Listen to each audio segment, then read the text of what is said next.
शांतनु जी, हमको भी क्या हो गया? ये 7 में से 5 सर्वे तो बीजेपी की सरकार दिखा रहे हैं। रात को सो पाए थे कल या नहीं?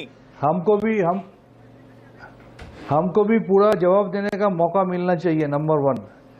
नंबर 2, ये जो एग्जिट पोल का बात कर रहा है, अभी थोड़ी देर पहले, आधा घंटा पहले, हमारा party supremo madam Mamata Banerjee openly x handle में और फेसबुक में ये बोल दिया कि ये जो गोदी मीडिया है उनको कल दोपहर 1 बजे के आसपास बीजेपी से इंस्ट्रक्शन गया था कि ऐसे दिखाना है।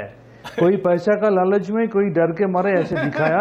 हम लोग इस पे विश्वास नहीं करते है, क्योंकि पिछले आंकड़ा आप देखिए 2021 में, 2016 में हमारा है, 2016 में टीएमसी को एग्जिट पोल में दिया था 163, टीएमसी को मिला 2000, टीएमसी को मिला 200। उनको थोड़ा मेहरबानी करके चुप करने बोलिए, उनको मेहरबानी करके चुप करने बोलिए। अच्छा के 1 सेकंड, के 1 सेकंड, उनको मेहरबानी करके के 1 सेकंड रुकेगा, के 1 सेकंड रुकेगा, 1 सेकंड। पर दादा शांतनु दादा, मैं आपसे इतनी रिक्वेस्ट कर रहा हूं सर, आपको थोड़ा, मुझे पता है आपको मालूम होगा। दादा 1 सेकंड आप बोलिएगा, आपको मौका दे रहा हूं पूरा, आप ही बोलिएगा। मैं ये कह रहा हूं दादा, देखिए सुनिए ना, 1 सेकंड। मैं ये कह रहा हूं, आपको भी पता होगा सर, आप तो राज्यसभा के सांसद रहे हैं सर, आपको इतना टाइम हो गया पॉलिटिक्स में, मीडिया से डील करते हुए, पब्लिक लाइफ में, आपको पता होगा ये जो सर्वे होता है ये एजेंसियां करती हैं, कि मीडिया नहीं करता है, नंबर 1। और नंबर 2 सर, ये गोदी मीडिया और इस तरह का मीडिया, प्लीज इस तरह के शब्दों का इस्तेमाल ना करें। वो एजेंसियां सर्वे करती हैं जिसको हम सब लोग मिलकर दिखा देते हैं। हाँ, सीबीआई क्या है? सीबीआई क्या एजेंसी है ना, ईडी क्या है एजेंसी है, एनआईए एजेंसी है। जब इनको ये कब्जा करके तृणमूल के खिलाफ और अपोजिशन के खिलाफ यूज कर सकते हैं, तो ये मीडिया एजेंसी कौन सी बड़ी बात है? आप आइए आंकड़ा पे। 2016 में टीएमसी को दिखाया था 163, हमको मिला 211। 2021 में टीएमसी को दिखाया तो 155, हमको मिला 216।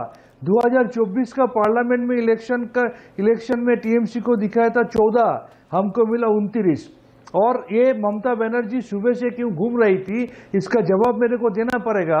इसका जवाब यही है, जिस तरीके से इस बार 2023 में पार्लियामेंट में बिल लाके इलेक्शन चुनाव आयोग फॉर्म करने का जो तरीका बदल दिया, और वहां पर सर पे बैठ गया नरेंद्र मोदी और उसका बगल में बिठा लिया अमित शाह जी को, दोनों मिलके गणेश कुमार को लाया, जो गणेश कुमार अमित शाह का कोऑपरेशन डिपार्टमेंट का प्रिंसिपल सेक्रेटरी था, उसको लाके जिस तरीके से बंगाल में चीफ सेक्रेटरी से लेकर, होम सेक्रेटरी से लेकर, तो थाने का आईसीओसी से लेकर, रिटर्निंग ऑफिसर से लेकर डीएम तक सबको चेंज कर दिया।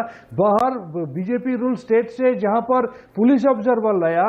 2024 लोकसभा चुनाव में पूरा देश में जहां पर 34,000 कंपनी सीआरपीएफ था, सिर्फ एक बंगाल का चुनाव में 3400 कंपनी सीआरपीएफ था। बंगाल का चुनाव में 2400 कंपनी सीआरपीएफ लाके, सीआरपीएफ के यूज करके जिस तरीके से वोटरों को डराया जा रहा था, तृणमूल एजेंट को डराया जा रहा था, आम आदमी को मारा जा रहा था, इसलिए ममता बनर्जी कल सुबह से आके आम आदमी को सुरक्षित रखने के लिए, ऐसे तो 91 लाख वोटर का नाम डिलीट कर दिया, जिसका नाम था वो सही सलामत वोट दे सके, सीआरपीएफ उसको मार ना सके, उसको डरा ना सके, इसलिए ममता बनर्जी घूम रही थी।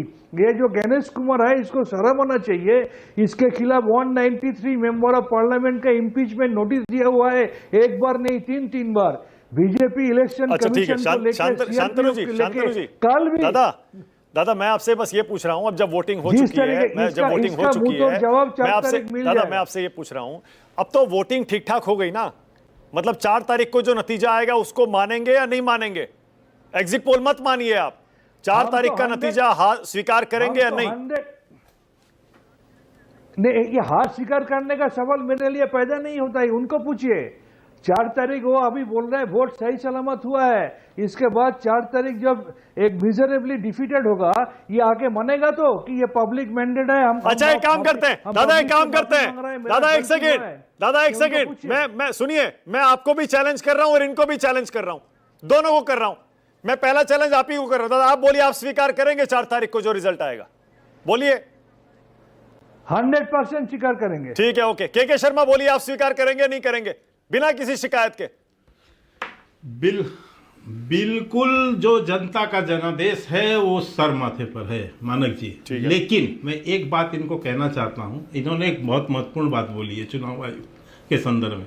जवाब चाहे चुनाव आयोग तो देगा, लेकिन जो राजनीतिक पक्ष है उसका जवाब देता हूँ। शांतनु सेन आपने बताया राज्यसभा सांसद है, मैं भी जानता हूँ इनको। ये वो जमाना भूल गए मानक जी। ठीक है।